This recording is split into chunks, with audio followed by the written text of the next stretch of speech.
శరీరమందు చేతితో చేయబడిన సున్నతి గలవారు అనబడిన వారి చేత సున్నతి లేని వారు అనబడిన మీరు ఆ కాలమందు ఇజ్రాయిలులతో సహపరులు కాక పరదేశులను వాగ్దానము నిబంధనను లేని పరజనులను నిరీక్షణ లేని వారు లోకమందు దేవుడు లేని వారై ఉండి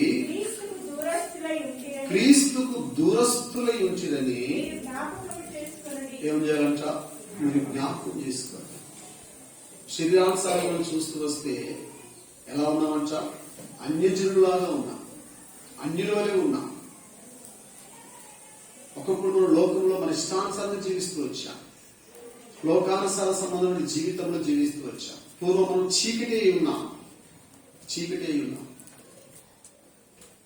అన్యజనుల వలె ప్రవర్తించిన వారు ఉంటూ వస్తూ వచ్చారు.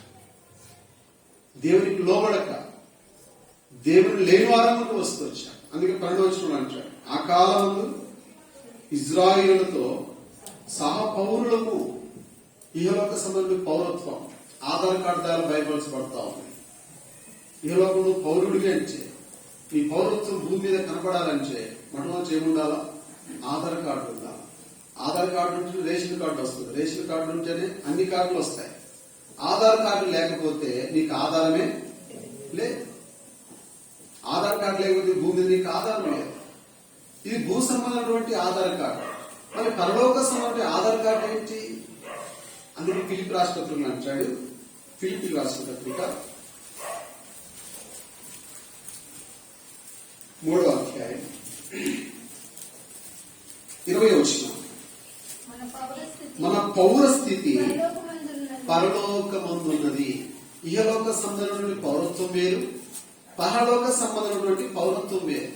ఇహలోక సంబంధమైన పౌరత్వం సంపాదించుకోవాలంటే, నువ్వు భారతీయుడు అని నిరూపించుకోవాలనుకుంటే, నువ్వు భారతీయుడిగా జీవించాలంటే ఖచ్చితంగా గవర్నమెంట్ యొక్క నియమ నిబంధనలకు లోబడి జీవించాలి. దాన్ని వ్యతిరేకించినావు అనుకో, గవర్నమెంట్ కి సంబంధించినటువంటి లావాదేవీలు ఏది కూడా నీకు రావు. ఇహలోక సంబంధించినటువంటి విషయాలు చూడగలుగుతూ వస్తే, ఇహలోకంలో ప్రతి వారు ఏదొక దానికి లోబడి ఉన్నారు. లోబడి ఉన్నట్టు అర్థం ఏంటి? డ్యూటీ చేస్తున్నారు. డ్యూటీ మీరు చేస్తున్నారంటే గవర్నమెంట్ కి ఏమైనారు? లోబడి ఉన్నారు. గవర్నమెంట్ కి లోబడి పని చేస్తున్నారు. గవర్నమెంట్ ఏ టైం చెప్తే ఆ టైంకి ఖచ్చితంగా వెళ్లాల్సిందే. అర్ధరాత్రి రమ్మన్నా వెళ్లాల్సిందే, మధ్యరాత్రి రమ్మన్నా వెళ్లాల్సిందే, తెల్లవారుజాము రమ్మన్నా వెళ్లాల్సిందే. ఎప్పుడు ఫోన్ వస్తే అప్పుడు లేచి ఉరుకుల పరుపు మీద వెళ్ళిపోవాల్సిందే. అంటే అర్థం ఏంటంటే గవర్నమెంట్ కు లోబడుతున్నాం, ఇహలోక సంబంధ అధికారులకు లోబడుతున్నావు. మరి పర సంబంధమైనటువంటి దేవునికి లోబడుతున్నావా? పరసంగా దేవుడు సెలవిస్తూ ఉంటుండగా ఆయన మాటలను అంగీకరిస్తున్నావా? ఆయన ప్రేమిస్తున్నావా? నిజంగా ఆయన అంగీకరించినట్టు అనుభవం నీకుందా? అది ఇక్కడ పౌలు అంటాడు, ఒకప్పుడు మీరు ఇజ్రాయెల్తో సహా పౌరులు కాకపోయినప్పటికీ కూడా ప్రభు ప్రేమించి ఏమిచ్చాడు? పౌరత్వం ఇచ్చాడు. ఏ పౌరత్వం ఇచ్చాడు? ఇహలోక సంబంధ పౌరత్వం కాదు, అది పరలోక సంబంధ పౌరత్వం. ఏంటా పౌరత్వం? రక్షణ. ఏమిచ్చాడు? మనకి రక్షణ ఇచ్చాడు. ఈ రక్షణ అనే కార్డు ఎవరైతే పొందుకుంటారో వారికి పరలోక రక్షణ పొందేందుకు సరిపోతుందా? కాదు. ఆ రక్షణలో కొన్ని నియమాలు ఉన్నాయి, దాంట్లో కొన్ని పద్ధతులు ఉన్నాయి, దాన్ని పాటించవలసినటువంటి విధులున్నాయి. అప్పుడే ఎన్ని పాటించగలుగుతూ వచ్చినప్పుడే నువ్వు మోక్షానికి వెళ్ళగలుగుతూ వస్తావు. ఒక డ్యూటీలో జాయిన్ అయిన తర్వాత నీకేమిస్తారు? కొన్ని నిబంధనలు ఇస్తారు. ఆ యొక్క కంపెనీకి సంబంధించినటువంటి యాక్టివిటీస్ నీకు చూపిస్తూ వస్తారు. అవన్నీ నువ్వు లోబడినప్పుడే నీ యొక్క పనితీరును బట్టి కంపెనీను అంగీకరిస్తారు. అలాగే గవర్నమెంట్ ఎంప్లాయ్ అయినా సరే ఒక ఉద్యోగం సంపాదించుకోవాలనుకుంటే మొట్టమొదటి నీ క్వాలిఫై చూస్తారు, తర్వాత నీ సర్టిఫికెట్స్ చూస్తారు. ఇవన్నీ గమనించిన తర్వాత ఓకే అంటేనే అప్పుడు కొన్ని టెస్టులు పెడతాడు గవర్నమెంట్, ఎగ్జామ్ పెడతారు. ఈ ఎగ్జామ్ లో క్వాలిఫై అయితేనే అప్పుడు పోస్ట్ వస్తుంది. అంతవరకు నీకు ఉద్యోగము రాదు. అంతవరకు నువ్వు ఏం చేయాలా? పోరాడుతూనే ఉండాలి. ఎంతవరకు పోరాడుతున్నాలా? వయసు ఉన్నంత వరకు పోరాడాలి. వయసు అయిపోయిన తర్వాత కాంప్రమైజ్. వయసు అయిపోయిన తర్వాత ఏంటి? కాంప్రమైజ్ బ్రతుకుతో జీవించాలి.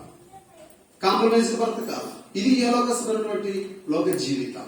అయితే దేవుని నిబంధనకు వచ్చేటప్పటికి, దేవుని దగ్గరికి వచ్చేటప్పటికి దేవుడు కొన్ని కట్టలు పెడతా ఉన్నాడు. దేవుడు కొన్ని నియమాలు ఇచ్చాడు.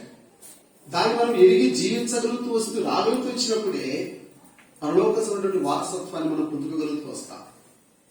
కానీ భూమి మీద ఏదైతే కండిషన్లు ఉన్నాయో దేవుడు కూడా కండిషన్లు పెడతాడు. నిజంగా దాన్ని మనం లోపడుతున్నామా? నిజంగా దాన్ని మనం అంగీకరిస్తున్నామా? దాన్ని మనం పెడచేసి పెట్టే వారం ఉంటున్నామా? దేవుడు మనకి ఇచ్చిన కండిషన్లు, నిధులు ఒక్కసారి చూడగలుగుతూ వస్తే సొలొమోను ప్రసంగంలో అంటాడు ఒక మాట. సొలొమోను గ్రంథంలో చదవండి. సొలొమోను రాసిన ప్రసంగి గ్రంథము 12వ అధ్యాయం చివరి 2 వచ్చిన ప్రసంగి 12 చివరి 2 వచ్చిన ఇదంతయు వినిన తర్వాత తేలిన ఫలితార్థము ఇవన్నీ వినిన తర్వాత సొలొమోను అన్ని చూశాడు. సొలొమోను చూడడానికి ఏది లేదు. సొలొమోను అనుభవించింది ఏది లేదు. సమస్తం అనుభవించాడు. సమస్తం చేస్తూ వచ్చాడు. అపొస్తలుడు పౌలు కూడా అదంటాడు. అన్నిటిని పరీక్షించి మేలు దాన్ని చేపట్టు. అన్నిటిని పరీక్షించి చూడాలి, రుచి చూడాలి, చూసుకోవాలి. అన్నిటిని పరీక్షించి నీకు ఏదైతే మేలుకరమో దాన్ని ఏం చేయాలి? చేపట్టుకోవాలి. అందుకే సొలొమోను అంటాడు, అన్నిటిని పరీక్షించాడు, అన్నిటిని చూశాడు, అన్నిటిని విచారించిన తర్వాత లాస్ట్ ఏమంటున్నాడు? తేలిన ప్రతి పదార్థం ఏంటంటే దేవుని యందు భయభక్తులు కలిగి ఆయన కట్టడలను అనుసరించి నడుచుకోవాలి. ఎప్పుడైతే ఆయన కట్టడలు ఏంటి? ఆ కట్టడలు ద్వితీయోపదేశకాండం 20వ అధ్యాయంలో 1వ వచనం నుండి 14వ వచనం వరకు దేవుడు కొన్ని కట్టడలు ఇచ్చాడు, కొన్ని ఆశ్రమాలు ఇచ్చాడు. వాటిని మనం ఎప్పుడైతే ఫాలో అవుతూ వస్తామో, ఎప్పుడైతే వాటిని మనం పొందుకుంటూ వస్తామో ఆ యొక్క ఆశీర్వాదములను దేవుడు మనకు కుమరించి వాడుకుంటూ వస్తాయి. ఇహలోకంలో దేవుడి యొక్క దీవెనను నింపుకొని పరస్పర ఆశీర్వాదములను దీవించమని వాడుకుంటూ వస్తాం. అందుకని ఇక్కడ యోహాను అంటాడు, తన్ను ఎందరు అంగీకరించిరో వారందరికీ, అనగా తన నామమందు విశ్వాసం ఉంచిన వారు. రెండోదిగా విశ్వాసము. నిజంగా ఈనాడు మనకు ఎంత విశ్వాసం ఉంది? నిజంగా విశ్వాసం ఎంత విశ్వాసం మనం ఉంటున్నాం? నిజంగా మనం విశ్వాసం అంటారా? విశ్వాసం అన్నప్పుడు ఏం చేయాలా? విశ్వాసానికి లోబడాలి. ఆ విశ్వాసాన్ని అనుగ్రహించేవారు ఎవరు? ఆయన మన ప్రభు అయిన యేసుక్రీస్తు వారు. ఫిబ్రవరి 12 మొదట రాయబడింది, విశ్వాసం కర్త ఆయనే. విశ్వాసం కర్తయు దాన్ని కొనసాగించువాడు కూడా ఆయనే. విశ్వాసం ఇచ్చేవాడు ఆయనే, దాన్ని కొనసాగింపు చేయవాడు ఆయనే. ఆ విశ్వాసం నడిచేటటువంటి శక్తిని అనుగ్రహించేవాడు ఆయనే. ఆ విశ్వాసం ఇచ్చిన దేవునికి నువ్వు ఎంతవరకు లోబడతా ఉన్నావు? ఎంతవరకు విధేయత చూపిస్తున్నావు? ఎంతవరకు లోబడి జీవించాలనుకుంటున్నావు? అందుకే ప్రభు అంటాడు, భూమి మీద జీవించిన దినాల్లో శిష్యులతో అంటాడు, విశ్వాసము లేని తరం వారులాగా ఎంతకాలం నేను మిమ్మల్ని సహిస్తా? ఇంకెంత కాలం? విశ్వాసం లేకుండా ఇంకెంత కాలం జీవిస్తూ వస్తా? విశ్వాసం చెప్పుకుంటున్నాం, విశ్వాసం పేరు పెట్టుకున్నాం, కానీ విశ్వాసం తగినట్టుగా నడవగలుగుతున్నామా? విశ్వాసం తగినటువంటి జీవితంలో జీవిస్తుంటున్నామా? విశ్వాసంలో ఉంటున్నామా? ఏంటి మన విశ్వాసం? విశ్వాసానికి ఒక జంతువు పేరు పెట్టబడింది. ఏంటిది అది? దానికంటే హీనంగా ఉన్నామా? విశ్వాసానికి నమ్మకమైంది, సాత్వికమైంది, లోబడేది కుక్క. ఈనాడు దానికి విశ్వాసం మనకు లేదు, దానికి నమ్మకం మనకు లేదు, దానికి లోబిడెన్స్ లేదు మనకి. ఒక సాధారణ జంతువు ఒక యజమానికి ఎలాగైతే లోబడుతుందో, ఆ యజమాని దాన్ని ఎలా ప్రేమించగలుగుతున్నాడో, ఆ యజమానికి ఎలా నమ్మకంగా ఉండగలుగుతుందో, మరణం వరకు అది నమ్మకంగా తన యజమాని కొరకు ప్రయాసపడుతూ వస్తుంది. యజమాని కొరకు ప్రయాసపడతారు. మన భారతదేశానికి ఒక మిషనరీ వచ్చాడు. ఆ పేరు నాకు జ్ఞాపకానికి వస్తుంది కానీ గుర్తు రావట్లేదు. ఆ మిషనరీకి వచ్చాడు మన భారతదేశానికి. తానే కాకుండా తనతో పాటు తన కుక్కను కూడా తెచ్చుకున్నాడు. ఏం తెచ్చుకున్నాడు? తన కుక్కను కూడా తెచ్చుకున్నాడు. తను వెళ్ళిన ప్రతి స్థలంలో ఆ కుక్క వెళ్తూ వచ్చేది. తన స్వార్థి కంటే స్వార్థి వెనకప్పటి వెంబడించేది. తను ఎక్కడికి వెళ్ళినా ఆ కుక్క తనని వెంబడిస్తూనే వచ్చేదంట. ఆఖరికి తను ప్రభువులో మరణించిన తర్వాత మరుక్షణంలో కుక్క కూడా తెచ్చాడు. అతను ప్రయాసపడి సేవ చేసి చివరి క్షణాల్లో దేవుని ప్రేమలో ఆయన మరణిస్తే, ఆయన మరణించిన సంగతి గ్రహించి నా యజమానుడు లేడు అని గ్రహించి ఏం చేసిన కుక్క కూడా చనిపోయింది. నిజంగా ఈనాడు దాని మీద విశ్వాసం మనకు ఉందంటారా? ఎంత విశ్వాసం చూపిస్తున్నాం? దేవుని ఇంట్లో, దేవుని మందిరంలో, దేవుని సహవాసంలో విశ్వాసంలో పేరు పెట్టుకుంటున్నాం. ఏ రీతిగా జీవించగలుగుతుంటున్నామో ఒక్కసారి ఆత్మీయ జీవితాన్ని పరీక్షించుకోవాల్సిన అవసరం లేదా? లేదా నామకవాస్తిగా వస్తున్నాం, పోతున్నాం, ప్రభువులో పాల్గొంటున్నాం అంటే అది నీకు శాపమే కానీ అది నీకు యోగ్యత కాదు. మీరు కూడి వచ్చుట మీకు ఏమంటారు చెప్పండి. మీరు కూడి వచ్చే దేని కొరకంట? కీడు కొరకే. మీరు కీడు వచ్చిన కీడే. అది కీడు కోసం ఎందుకు రావాలండి? అంటే కీడు మీద కీడు, కీడు మీద కీడు, కీడు మీద కీడు, ఇంకా కీడు తెచ్చుకోవటం. ఇంకా విశ్వాసం పేరు పెట్టుకొని విశ్వాసంలో జీవించడానికి విశ్వాస విధానంలో లేని వారంలో ఉంటూ ఏ రూపంలో కూడా మనం పాల్గొంటూ వస్తాం. ఎలాగ ప్రభువులో మనం యోగ్యంగా పాల్గొంటూ వస్తాం. రెండవది విశ్వాసం. విశ్వాస వీరుల పక్షిక జాబితా మనం చూడడానికి వస్తే ఫిబ్రవరి 11లో మొత్తం విశ్వాసుల జాబితా పట్టిక. మొదటి విశ్వాస వీరుడు హేబేలు, రెండవ విశ్వాస వీరుడు హానోకు, మూడవ విశ్వాస వీరుడు నోవహు, మూడవ విశ్వాస వీరుడు అబ్రహాము. ఇలా చెప్పుకుంటూ పోతే ఎంతో మంది విశ్వాస వీరులు ఉన్నారు. వారి విశ్వాసాన్ని వారు కాపాడుకోగలుగుతూ వస్తూ వచ్చారు. మరి మధ్యాహ్న కాల సమయంలో ప్రభువులోనికి వెళ్ళక ముందుగా నీ విశ్వాసంతో కాపాడుకుంటున్నావు. అందుకే అపోస్తలుడైన పౌలు వచ్చాడు తిమోతితో, నా పరుగు కడగొట్టించుకుని విశ్వాసమును కాపాడుకుంటుంది. ఈరోజు చచ్చిపోయిన వాళ్ళందరూ ఇదే పెట్టుకుంటారు. ఇది ఒక ఫ్యాషన్ అయిపోయింది. ఏమండి ఏంటిదంట? ఏం పెట్టుకుంటారు? 2 తిమోతి 4:7 ఏముంది చదవండి.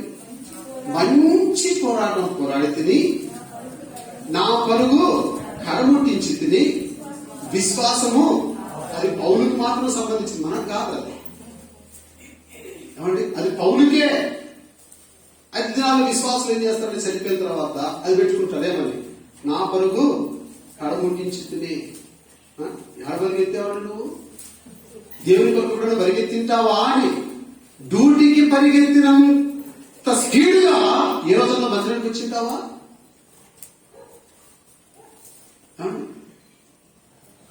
అలా తమ్మేయడానికి కరెక్ట్ 9 గంటల గేటు కాడ ఉండకపోతే గేట్ వేస్తారని అంత స్పీడ్గా పరిగెత్తినప్పుడు నీవు ఏ రోజు దేవునికి వచ్చావా? పరిగెత్తావా? మళ్ళీ మరణించిన తర్వాత ఏమని పెట్టుకుంటున్నావు? నా పరుగు కడముట్టించింది. అబ్బా ఎంత విశ్వాసమో! నా పరుగు కడముట్టించింది. ఏ రోజు పరిగెత్తావు దేవుని కొరకు?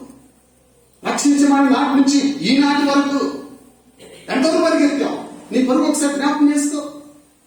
పరిగెత్తువారు అనేకులు పరిగెడతారు, కానీ బహుమానం పొందువాడు ఆ ఒక్కడు నువ్వు ఉన్నావా? ఆ ఒక్క లిస్టులో నువ్వు ఉన్నావా?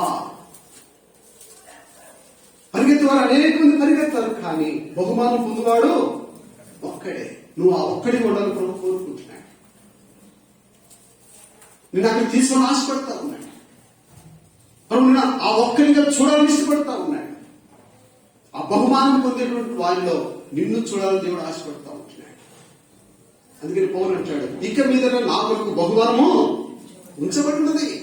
అది నా కొరకే కాదు, ఎవరైతే తన నీతిని అపేక్షిస్తారో, తన ప్రత్యక్ష కొరకై ఎవరైతే ఎదురు చూస్తూ వస్తారో, తన విశ్వాసాన్ని కాపాడుకుంటూ వస్తారో, అది వారికి కూడా ఇవ్వబడతా ఉంది. వారికి కూడా ఇవ్వబడతా ఉంది. నిజంగా నీ విశ్వాసం ఎలా ఉన్నా ఒకసారి పరీక్షించుకో. ఇది పరీక్షించే దినాలు. వచ్చేసాం, చివరిలోకి వచ్చాం. రక్షణ పొందామంటే సరిపోదు, విశ్వాసించబడ్డామంటే సరిపోదు. క్రియలు ఎక్కడ? క్రియలు లేని విశ్వాసము వ్యర్థమా మృతమా? మృతం అంటే చచ్చినోడు అని అర్థం. బతికుండి కూడా చచ్చిన వాళ్ళతో సమానము. బ్రతికుండి కూడా చచ్చిన వాళ్ళతో సమానం. విశ్వాసం చెప్పుకోవచ్చు. నీలో క్రియలు కనిపించకపోతే, విశ్వాసం తగిన క్రియలు చేయకపోతే, బ్రతికుండి చచ్చిపోయిన శవముతో సమానం. జ్ఞాపకం చేసుకున్నా, నీ విశ్వాసం ఎంతవరకు ఒకసారి పరీక్షించుకో. ఏదో నామకార్థంగా అన్ని జనులాగా ఆచారపూర్వకంగా రావడము, పురుగులో పాల్పొందడం, ఏదో సప్రసాదం లాగా తినేసి వెళ్ళిపోతున్నావు. అది నీకు శిక్షే తప్ప దాంట్లో నీకు మేలు లేదు. ఒకసారి జ్ఞాపకం చేసుకో. అందుకే అపొస్తలుల పౌలు కొరింథీ 11 అంటాడు, ప్రభు శరీరంలో వేచిపక తిని త్రాగువాడు తనకు శిక్ష విధి కలుగటకే తింటున్నాడు, త్రాగుతున్నాడు. అది అతనికే. తనకు శిక్షా విధి కలగడానికి తింటున్నాడు, త్రాగుతున్నాడు. అందుకే వీళ్ళు అనేకులు బలహీనులు. ఎక్కడ బలహీనులు? ఆత్మీయ బలహీనత. నా ఎందుకులే మరి నీ గబతునికి, మరి నీ ఇంటి గురించి అనొచ్చు కదే మాట. నాకెందుకులే, మా భార్య చూసుకుంటారు అనొచ్చుగా. ఆడ మాత్రం పరిపాలన ఉండాలా? దేవునింటికి వచ్చినప్పటికీ నాకెందుకులే. వాక్యం సెలవిస్తుంది, దేవునింట్లో నువ్వు పరిచయం చేయాలనుకుంటే, దేవునిలో పరిచారకుడిగా ఉండాలంటే దేవుని ఇంటిని ప్రేమించబడై ఉండాలి. తిమోతికి రాసిన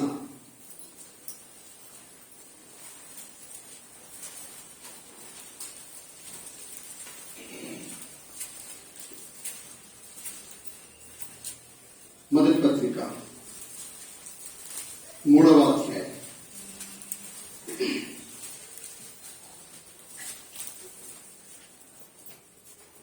కొన్ని వచనం ధ్యానం చేద్దాం. రండి, మొదటి వచనం నుండి 13వ వచనం వరకు మార్చి చదువుకుంటాం. ఎవరైనా అధ్యక్ష పదవిని ఆశించిన అట్టివాడు దొడ్డ పని అపేక్షించున్నాడన్న మాట నమ్మదగినది.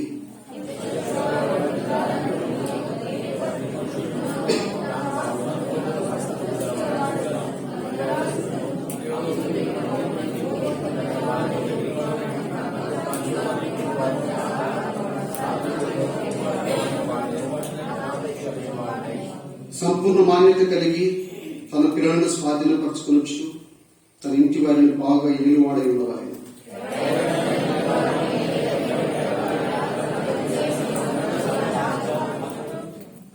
అతడు గర్వాంధుడై అపవాదికులైన శిక్ష విధిలో లోబడుకున్నట్లు క్రొత్తగా చేరిన వాడై ఉండకూడదు.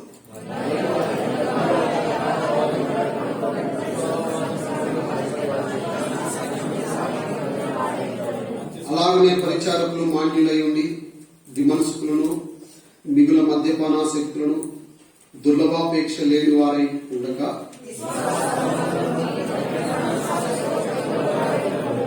మరియు వారు మొదట పరీక్షించబడవలెను, తర్వాత వారు అనిందులై పరిచారకులుగా ఉండవచ్చు.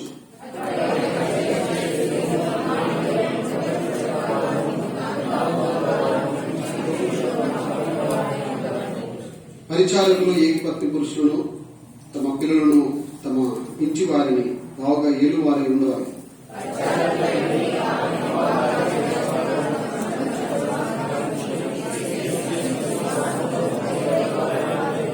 విశ్వాసమందు బహు ధైర్యము కలవారగుదురు. విశ్వాసమందు బహు ధైర్యం కలవారయ్యుంది. ఎప్పుడు ఈ పై లక్షణాలు కలిగిన వారుగా ఉండాలి. దేవునిలో పని చేయడం ముఖ్యం కాదు, దేవునిలో పని కలిగించడం ముఖ్యం కాదు. దేవునిలో పని చేసే ముందు నీ విశ్వాసాన్ని ఏం చేయాలా? కాపాడుకోవాలి. విశ్వాసాన్ని సరి చేసుకోవాలి. విశ్వాసాన్ని పరీక్షించుకోవాలి. నీ విశ్వాస పరిమాణాన్ని కొలుసుకోవాలి. ఆ తర్వాత దేవునిలో పని చేయడానికి దేవునికి ఒక యోగ్యత ఇస్తా ఉన్నాడు. ఏంటి ఆ యోగ్యత అంటే మొదటి వచనం అంటాడు, ఎవడైనా అధ్యక్ష పదవిని ఆశించినలా అటువాడు ఏం చేయాలంట? దొడ్డ పని అంటే ఏంటిది?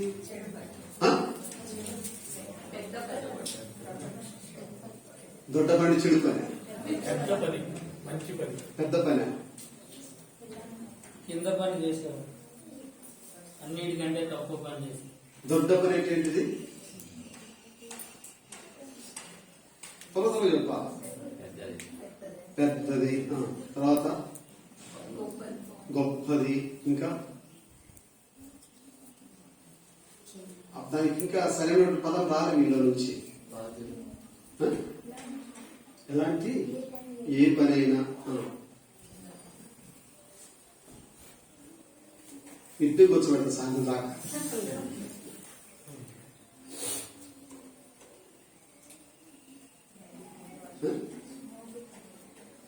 దొడ్డ పని అంటే ఏంటిది? గుర్తింపు తెచ్చే పని, యోగ్యమైన పని, మంచి పని.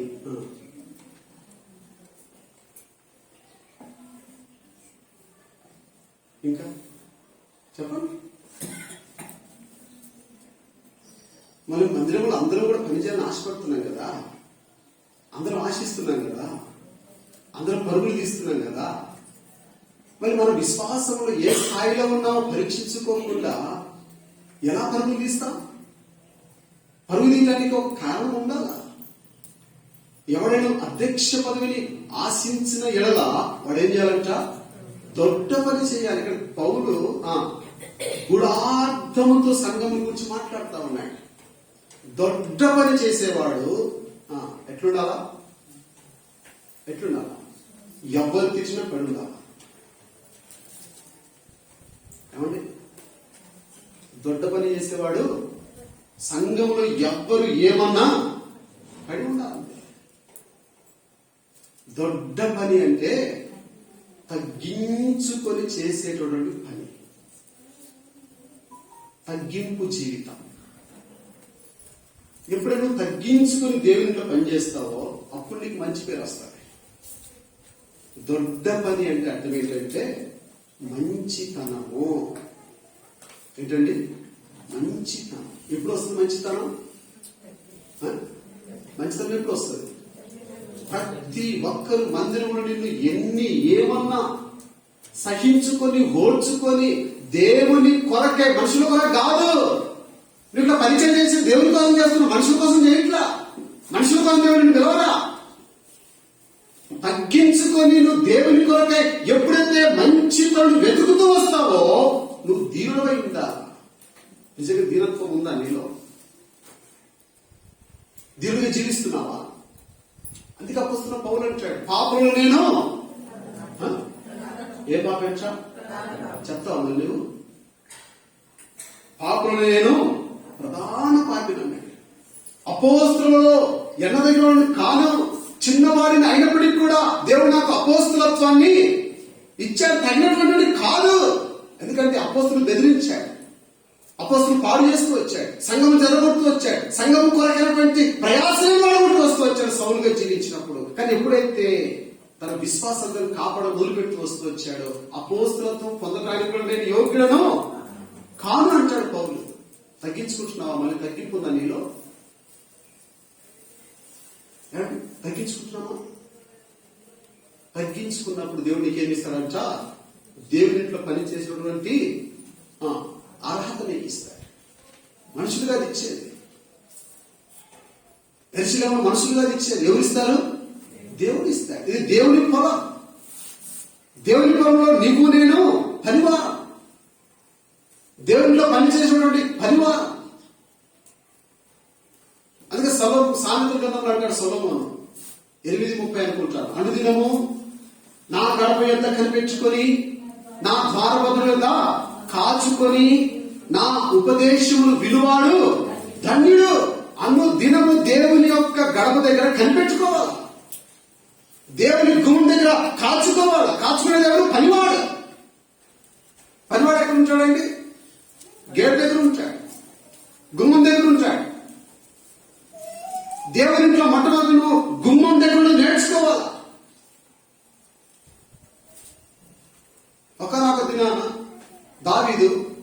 ఫిలిస్తీన్ల చేతుల నుంచి మందసం తీసుకుని వస్తా ఉన్నాడు. ఎలా తీసుకొచ్చాడు? తన ఆలోచన ప్రకారం. ఎవరు ఆలోచన? దావీదు ఆలోచన. ఫిలిస్తీన్ల చేతిలో ఉన్నటువంటి ఆ యొక్క మందసమును బయటకు తీసుకురావడానికి కొరకై దావీదు యొక్క సొంత ఆలోచనతో ముందుకు తీసుకెళ్తూ వచ్చాడు. అది కేవలం దావీదు యొక్క ఆలోచనే. ఎందుకంటే తను అనుకున్నాడు, నేను రాజును కదా, ఏం చేసినా చెల్లుతుంది అనుకున్నాడు. అయితే ఆ దినాన దావీదుకు దేవుడు జ్ఞానం తెలియజేయడానికై, దావీదుకు దేవుడు బుద్ధి తెలియజేయడానికి కొరకై, మందస్సము యొక్క నిబంధన మోసేటటువంటి క్రమాన్ని నేర్పించడానికి కొరకై ఆ యొక్క ఎడ్ల బండి మీద నుంచి జారి పడుతున్నటువంటి మందస్సాన్ని పట్టుకోవటానికి ఉజ్జా చేయి చాపాడు. దేవుని యొక్క కోపము దావీదు రప్పుకోవాల్సింది బదులుగా ఎవరి మీదకి వచ్చింది? ఉజ్జా మీదకి వచ్చింది. ఆ వాస్తవానికి అయితే అక్కడ మరణించవలసింది ఎవరు? దావీదు. వాస్తవం దావీదు మరణించాలి. ఎందుకు? దేవుని యొక్క క్రమాన్ని సరిగా నడిపించకుండా, దేవునికి వ్యతిరేకంగా ఆలోచన చేసి, తన సొంత తలంపుతో ఎడ్ల బండి కట్టించి, లేవీయులు మోయవలసినటువంటి ఆ యొక్క మందసాన్ని తీసుకొచ్చి బండ్ల మీద పెట్టి మోయిస్తా ఉన్నాడు. వాస్తవానికి అయితే అక్కడ మరణించవలసింది ఉజ్జా కాదు. ఎవరు మరణించాలా? దావీదు మరణించాలి. అయితే దావీదుకు ప్రతిగా దేవుడు ఎవరు మనుషులు వచ్చాడు? ఉజ్జాను మరణించాడు. ఎందుకు ఉజ్జాను అక్కడ మొత్తాడు అంటే దావీదుకు బుద్ధి తేవటానికి, దావీదుకు గ్రహింపు తేవటానికి, దావీదు తిరిగి దేవుని యొక్క ప్రణాళిక కొరకే, దేవుని హృదయానుసారం దేవుని చిత్తమును గ్రహించటానికి కొరకే దేవుడు ఉజ్జాను మొత్తాడు. వెంటనే గ్రహించాడు, అయ్యో దీనిని పాపం చేశాడు కాబట్టి నా దగ్గర ఉన్న క్షేమం కాదు, ఇది ఎరుసలేములో క్షేమం కాదని చెప్పి ఒక గేట్ కీపర్ దగ్గర తీసుకెళ్లాడు. ఎవరతను? ఒబేదేము ద్వారా పాలకుడు. ఏమంటే ఒబేదేము ఎవరు? పెద్ద కలెక్టర్ కాదు. ఒబేదేము ఎరుసలేముకి పెద్ద నాయకుడు కాదు. లేకపోతే యెరూషలేమును పరిపాలించినటువంటి దావీదు తర్వాత అంతటి వాడు కాదు ఒబేదేము.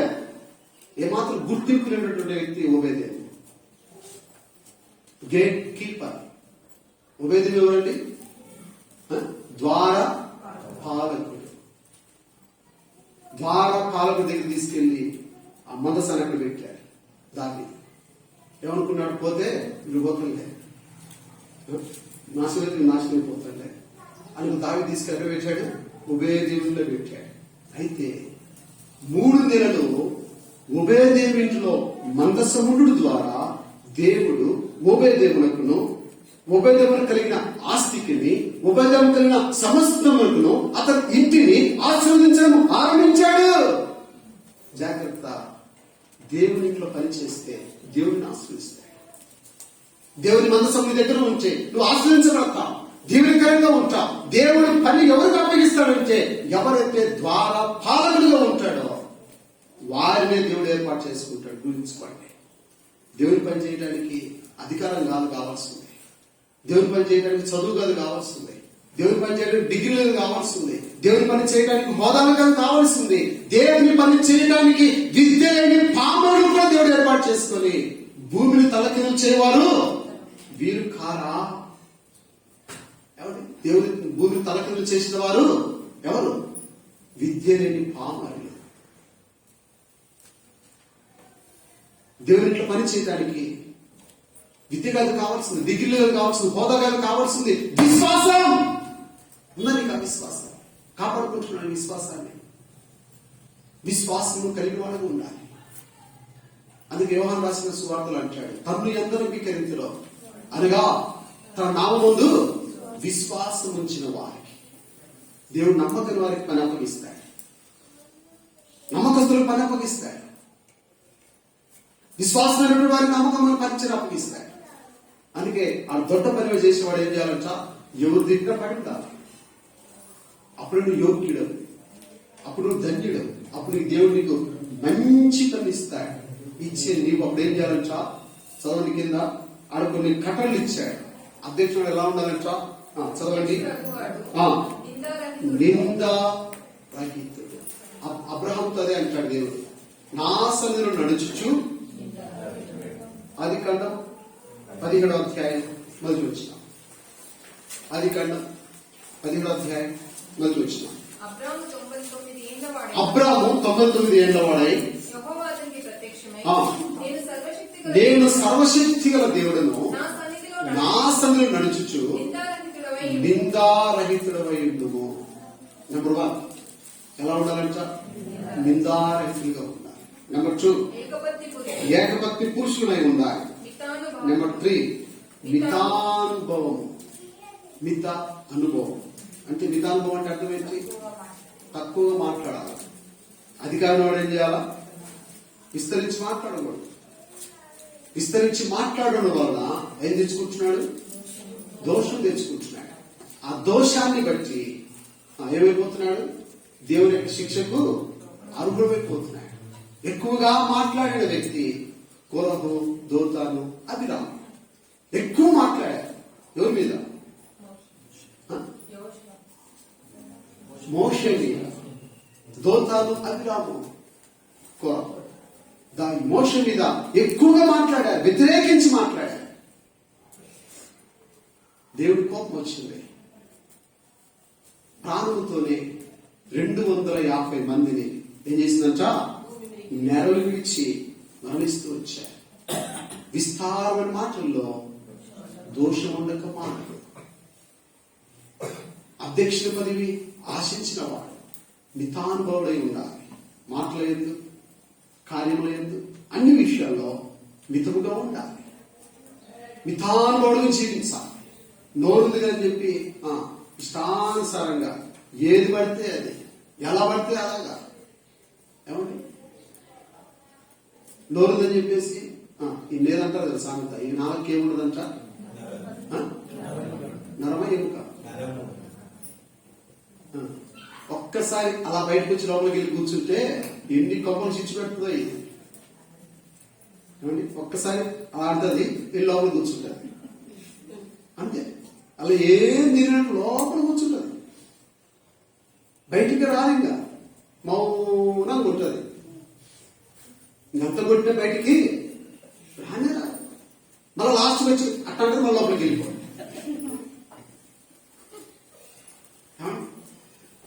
పాప ప్రపంచంలో చిచ్చు పెట్టి నాలుక నిలబెట్టుకొని నీ విశ్వాసాన్ని ఎలా కాపాడుకోవడానికి ఇష్టపడుతూ ఉంటున్నావు జ్ఞాపకం చేసుకో. మితముగా ఉంటున్నావా? మితానుభవంగా ఉంటున్నావా? తర్వాత ఏమంటాడు? ఏ బుద్ధి అట్లా ఉందా? మళ్ళీ స్వస్థ బుద్ధి. ఏమంటారు? స్వస్థ బుద్ధి. స్వస్థ బుద్ధి అంటే మంచి బుద్ధి. మంచి బుద్ధి ఉందా? మంచి బుద్ధి మనకి. తమ్ముడు తప్పిపోయి ఇంటికి వస్తే తండ్రి ఏం చేసినాడు? విందు చేశాడు. మళ్ళీ ఇంట్లో ఉన్న అన్నకి ఏం చేయాలా? మంచి బుద్ధుడు అయితే ఏం చేయాలి? వెళ్ళిపోయి తమ్ముని హత్తుకొని తమ్ముని ప్రేమించి తండ్రి ఇచ్చినటువంటి ఆ యొక్క విందులో పాల్పొందాలి.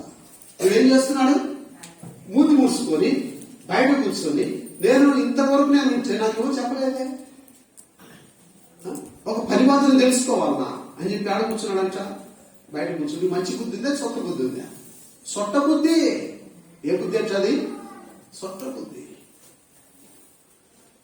అప్పుడు మా సేవకురాలు అంటుంటుంది, పురికిన బుద్ధిని పుట్టి ఎంత పుల్లలు పోసినా పోదంట. పురుట్లో పుట్టిన బుద్ధి పుల్లలు పొడిచినా పోదంట. అప్పుడు అంటుంది మా సేవకురాలు అంటుంటుంది, నేను ఇవన్నీ నీకు ఎట్లా వస్తాయి ఇట్లా సామెతలు అంటే మా తాతలు మా జేజోళ్ళు మాట్లాడుకునేవారు, అవన్నీ మనసులో పెట్టుకునేదాన్ని అంటుంది. అవన్నీ మనసులో పెట్టుకొని అప్పుడప్పుడు ఏదన్నా అప్పుడప్పుడు ఇంట్లో ఏదన్నా ఉంటాయి, భార్య భర్తల మధ్య ఉంటాయి కదా. సేవకుల మీద మాత్రాన ఏమంటే కొట్లాడుకుంటున్నా? సేవకుడిది కొట్లాడుకోడు. ఏమండి? కొట్లాడుకోడా? భార్య భర్తలు కొంతమంది సేవకులు చేస్తారా? తెలుసుకున్నా బయట మందిరం బయట కూడా కొట్టుకునే సేవకులు ఉన్నారు. ఇంట్లో కొట్టుకునే సేవకులు చాలా మంది ఉన్నారు. కానీ మందిరం బయటకు వచ్చి వచ్చి నువ్వెంత అంటే నేనెంత అంటే కొట్టుకునే సేవకులు ఎంతో మంది ఉన్నారు. పిల్లలు జ్ఞాపకం చేసుకున్నా, మితానుభవుడుగా ఉండాలా, మితముగా ఉండాలా. మోషే మితముగా ఉన్నాడు కనుకనే దేవుని ప్రజలను పరిపాలించడానికి నాయకుడుగా చేసుకోవచ్చు. నీ విశ్వాసం ఏంటి ఒకసారి పరీక్షించుకో. ఇక్కడ చాలా సంగతులు ఉన్నాయి, అన్ని ఒక్కొక్కటి వివరించాలంటే సమయం సరిపోదు కనుక చివరికి ముగిస్తా ఉన్నాను. రండి, 4-5 వచనాలు. సంపూర్ణ మాన్యత కలిగి తన పిల్లలను స్వాధీనపరచుకోవాలి. ఎవరిని స్వాధీనపరచుకోవాలి? మొట్టమొదట నీ ఇంటిని కట్టుకోవాలి. అధ్యక్ష పదవి ఆశించేటటువంటి వ్యక్తి ఏం చేయాలి? ముందు ఇంటిని కట్టుకోవాలి, పిల్లలను కట్టుకోవాలి, పిల్లలను ప్రేమించాలి. తన ఇంటిని కట్టుకోకుండా, తన పిల్లలను స్వాధీనపరచుకోకుండా, తన పిల్లలను లోపరుచుకోకుండా, పిల్లలను గాలికి వదిలేసి దేవుని ఇంటి మీద పెత్తనం చేయడానికి ఇష్టపడతారు కొంతమంది. నేను కడప బేర్షవాలో ట్రైనింగ్ లో ఉన్నా. ట్రైనింగ్ లో ఉన్నప్పుడు కడపలో ఒక బ్రదర్ ఉన్నాడు, రెస్పాన్సిబుల్ బ్రదర్. పేరు చెప్పాను, కడప బేర్షవాళ్ళు ఉన్నారు. ఒక పేరు చెప్తే మళ్ళీ మా సేవకుడు వచ్చి నీ పేరు చెప్పినాడు అంటారని. అది మనం చాలా ఈజీ దొరికిపోతాయి కదా. ఆయన పేరేది నేను చెప్పను. ఆయన ఇప్పుడు ప్రజెంట్ ఇప్పుడు ఉన్నారో లేదు మనం మారింటారేమో తెలియదు. నేను బేర్షవాలో తరగతిలో ఉన్నప్పుడు హెల్డర్ రెస్పాన్సిబుల్ బ్రదర్ లో ఒక వ్యక్తి ఏం చేయడు, టక్కేసుకుంటాడు, వైట్ అండ్ వైట్ వేస్తాడు, వచ్చి మెయిన్ ఆఫీస్ లో చైర్స్ ఉంటాయి బ్రదర్స్ కి, రెస్పాన్సిబుల్ బ్రదర్స్ చైర్స్ ఉంటాయి, వచ్చి ఆ చైర్ లో కూర్చుంటాడు. మేము సేవకులంగా దగ్గర ఒక 10 మంది ఉన్నాం తరబిదిలో సేవకులు, నాతో పాటు 9 మంది. మేము 10 మంది సేవకులు తరబిదిలో ఉన్నాం. ఆయన చాలా కూర్చుంటాడు, ఏం చేయడు, ఇంకా అన్ని పనులు చెప్తా ఉంటాడు. కుర్చీ నుంచి మాత్రం పైకి లేగడు. ఒక పని చెప్పిన వెంటనే అది అయిపోకముందే ఇంకో పని చెప్తాడు, అది అయిపోకముందే ఇంకో పని చెప్తాడు. ఒక సేవకులప్పుడు మాకు ఐజాక్ అంకుల్ ఉండేవాడు, ఇప్పుడు లేడు, ప్రొఫెసర్కి వెళ్ళిపోయినాడు. ప్రొఫెసర్కి పిలువబడ్డాడు దాని ఐజాక్ గారు, కొత్తగూడెం సేవకులు అంటే అందరూ పరిచయం ఆయన. అప్పుడు ఉండేవాడు ఆయన. పాపం ఆయన మమ్మల్ని పెట్టేటువంటి శ్రమలు చూడలేక నైట్ ఫ్యామిలీ ప్రేయర్లో కూర్చొని మాకు అనేవాడు, సేవ అంటే ఇట్నే ఉంటుంది, మీరు సావుకు వచ్చిండ్రా సేవకు వచ్చారా అన్నాడు మమ్మల్ని. అప్పుడు నేను అన్నాను, అంకుల్ సావుకి వచ్చినామన్నాడు. దేనికి వచ్చా? సావుకే వచ్చాను. ముందు సస్తేనే తర్వాత సేవ. సావకపోతే నీకు సేవ రాదు. సావా అంకుల్ నువ్వు సావుకి వచ్చావు అంకుల్ అంటే, నువ్వు సేవకులు కొడుకు సస్తావురా, నువ్వు సేవకులు కొడుకు కాదు. వీళ్ళు చిన్నప్పటి నుంచి సేవకుల మధ్యలో దేవుడు పిలిచింది కాబట్టి వీళ్ళు వచ్చిండ్రు. ఏర్పు చెప్పు అని మొత్తం బ్రదర్ని అడిగాడు. అంకుల్ మా నాన్న సేవకుడు కాదు, దేవుడి మధ్యలో డిగ్రీ చదువుతుంటే ప్రభుత్వం పిలిచాడు, సేవకు వచ్చాము. సచ్చావా అంటే, అంకుల్ ఎంతకాలం అంకుల్, ఎంతకాలం చదవాలా అంకుల్?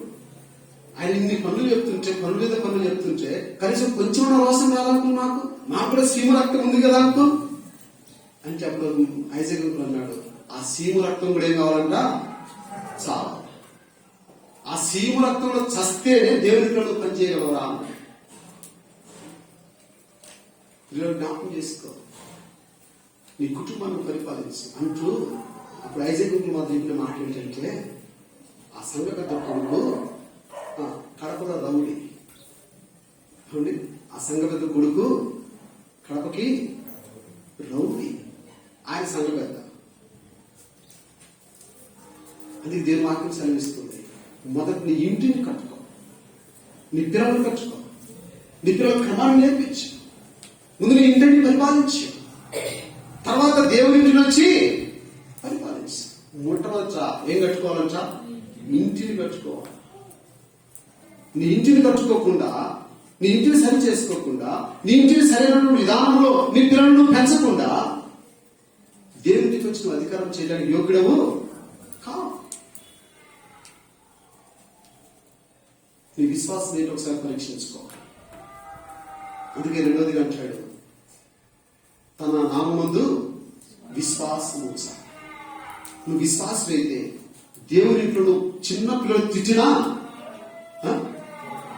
ఏమా ఉంటావు. మళ్ళీ వాడెంత నన్నటానికి నిన్న మొన్న కిదరగా ఏంటంట, నిన్న మొన్న కిదరగా వాడెంత నన్నటానికి అంటాడండి. పడాడా నువ్వు అంతే. నువ్వు పడకపోతే ఏం విశ్వాసవి? ఎక్కడ నీ విశ్వాసం? దేవుని సేవ రోషంతో కూడింది కాదు. సావు దేవుని కొరకు రోషంగా జీవించు. పనికి వాటి కోసం రోషంగా జీవించాలి. దేవుని కొరకు రోషంగా బ్రతుకు. పనికిమైన వాటి కొరకు సావు. నిజంగా దేవుని గురించి రోషం ఉందా? పనికి మన విషయం రోషం ఉందా? ఎలాగొచ్చి ఇటు అడిగినంట ఏమండి, ఒక అక్క వంట చేస్తా ఉంటే ఆ సూర్యుల నుంచి వచ్చి ఎలాగొచ్చి ఇటు అడిగినంట. చూసింది, మాటి లోపలికి పోతుంది, ఇటు అంటుంది, మళ్ళీ లోపలికి పోతుంది, మళ్ళీ బయటికి వస్తుంది, ఇటు అంటుంది, వెళ్ళిపోతుంది. చూసింది అసేపు ఓడిపోతుంది. పాపం ఏమో కూడా నన్ను ఎక్కిరిస్తా అని చెప్పి పొయ్యిలో మండుతున్నటువంటి కర్ర తీసుకొని సూర్యుడు పెట్టాడు.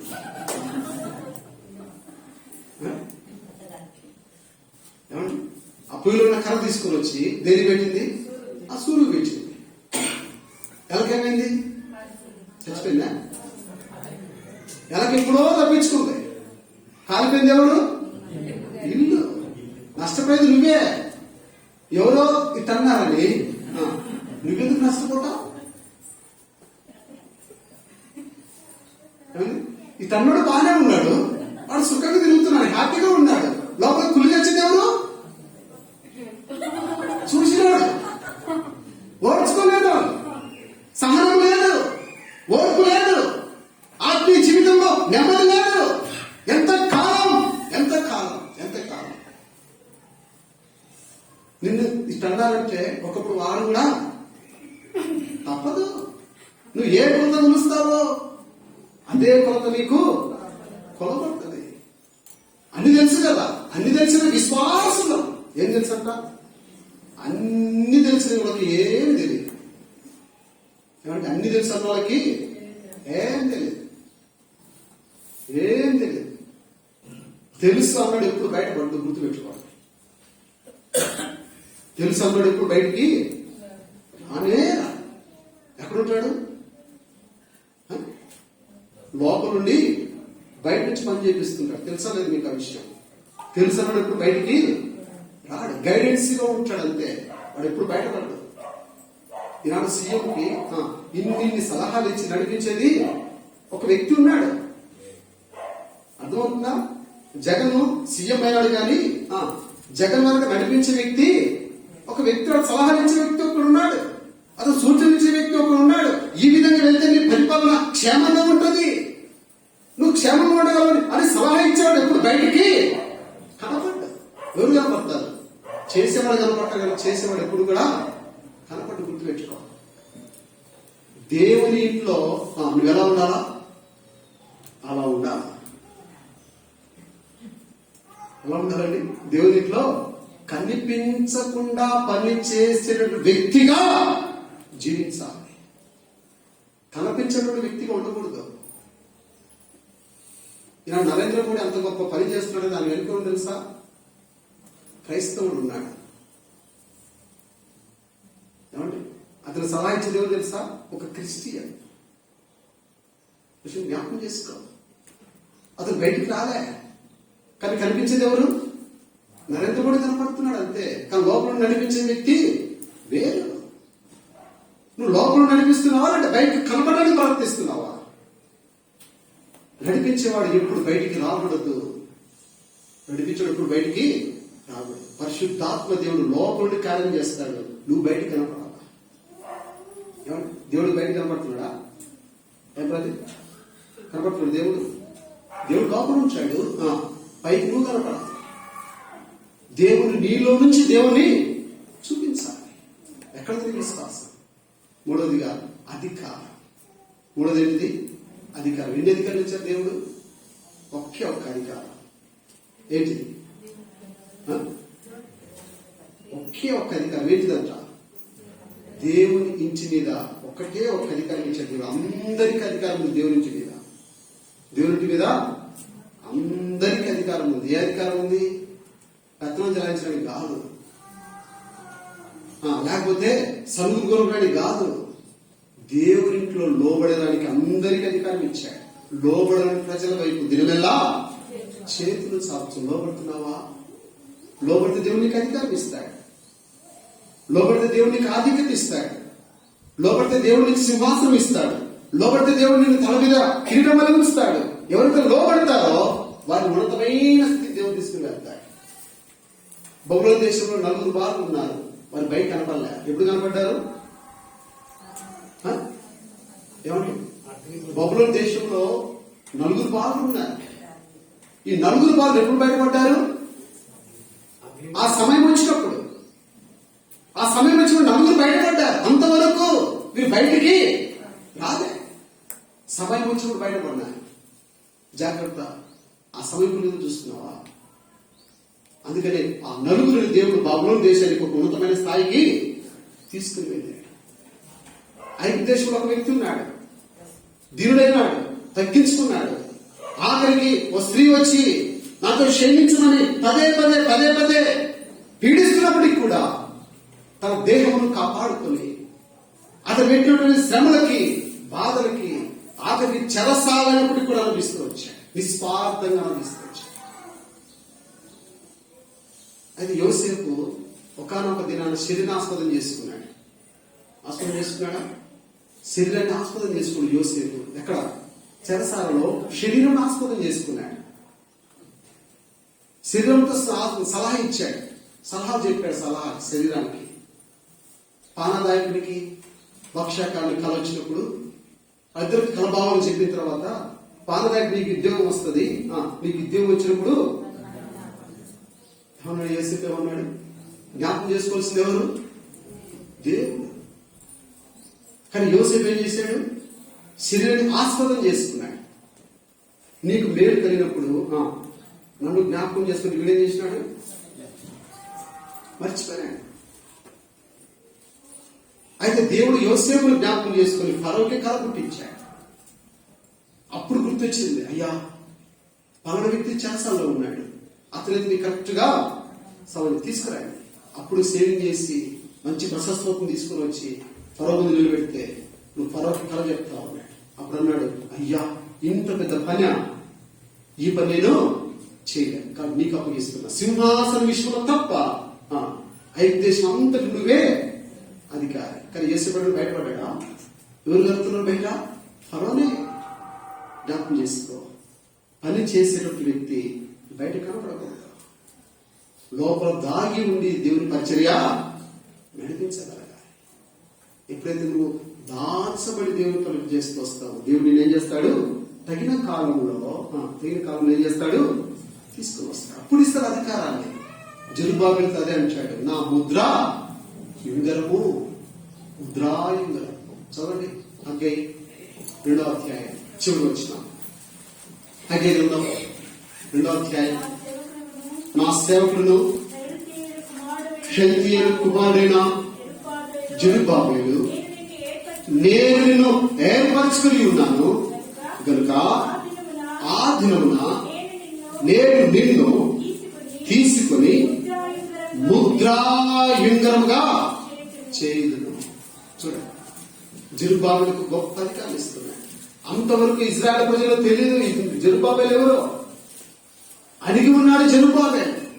ఒకానొక దినం వచ్చినప్పుడు హగ్గై ప్రవక్త ద్వారా దేవుడు మాట్లాడినప్పుడు ఇప్పుడు యెరూషలేము యొక్క పునర్నిర్మాణం కొరకై జెరుబ్బాబెలు దేవుడు పైకి లేపుతా ఉన్నాడు. అంతవరకు వారికి తెలియదు జెరుబ్బాబెలు ఇక్కడ ఉన్నాడని. జెరుబ్బాబెలు యోధుడు ఇక్కడ ఉన్నాడని మనకు తెలియదు, గ్రహింపు లేదు. దేవుడు లేపాడు. దేవుడు లేపితే నీకెందుకండి మంట? ఏమంట? దేవుడు లేపితే నీకెందుకు మంట? కొంతమంది కడుపులో మండుతుంటారు. కడుపులో ఏమవుతుంది? మంట అంటాడు. ఉదయకాలం మొదలుకొని సాయంకాలం వరకు పనివారిని పిలుస్తూ వచ్చాడు. పిలిచినప్పుడు ఏది ఇచ్చాడంట? అందరూ ఒక్క దేనాన్ని ఇచ్చాడు. ఉదయం వచ్చినకు ఒక దేనారం, 10 గంటలకు వచ్చిన దేనారం, 12 గంటలకు ఒక దేనారం, 5 గంటలకు వచ్చిన దేనారం, అర్ధ గంట ముందు వచ్చినోడికి కూడా దేనారం. అప్పుడు అన్నాడంట, అందరూ సనుక్కున్నారు, ఇదేం చెప్పి మేము పొద్దున వస్తే మాతో సమానంగా ఇచ్చినాడే. లోపల కొనుక్కుంటుంటే యజమాని పిలిచి అన్నాడంట, నా సొమ్ము నాకు ఇస్తున్నప్పుడు మీకెందుకు కడుపులో ఈ మాట తగ్గడంలే. ఏమండి ఏమంట? ఆడంత మాతో సమానమా? ఏముందని? ఏముంది? పొద్దున్న నుంచి వచ్చి రాసుకొని కూర్చున్నా వీడ. పొద్దున్న వచ్చినోడికి ఒక్క దేనాలు ఇచ్చా, సాయంత్రం వచ్చినోడికి ఒకే దేనాలు ఇచ్చా. వాళ్ళు ఏంటి మా పరిస్థితి? కాచుకో, ఇంకా కాచుకో, ఇంకా కాచుకో. దేవుడు తగిన కాలం ఉంది మిమ్మను హెచ్చించినట్లు. 1 పేతురు 5వ అధ్యాయం 7వ వచనం, 8వ వచనం చదువు. 1 పేతురు 5వ అధ్యాయం 6, 7 వచనం. దేవుడు తగిన సమయమందు మిమ్మల్ని హెచ్చించినట్లు ఆయన బలిష్టమైన చేతి కింద దీన మనస్సుకులై ఉంటుంది. మొక్కరిద్దాం, తల ఉంచుదాం. దేవుడు తగిన కాలం నువ్వు హెచ్చించడానికి 3 అనుభవాలు కలిగి ఉన్నావా? 1, నువ్వు దేవుని ఎరిగి ఉన్నావు, కానీ విశ్వాస పరిమాణంలో ఎలా ఉన్నావు ఒకసారి పరీక్షించుకో. 2, దేవుడు తగిన కాలంలో నీకు అధికారాలు ఇచ్చి ఆ నిలబెట్టేవాడుగా ఉన్నాడు. పిల్లరా, మధ్యాహ్నం కాల సమయంలో ప్రభుత్వ బలులకు వెళ్ళక ముందుగా మన విశ్వాసం పరీక్షించుకొని మేలేదాన్ని చేపట్టి ప్రభు కృతజ్ఞతలు జీవించి యోగ్యంగా ప్రభువులో పాల్గొన్న ప్రభు మనకు సహాయం చేయను కాక.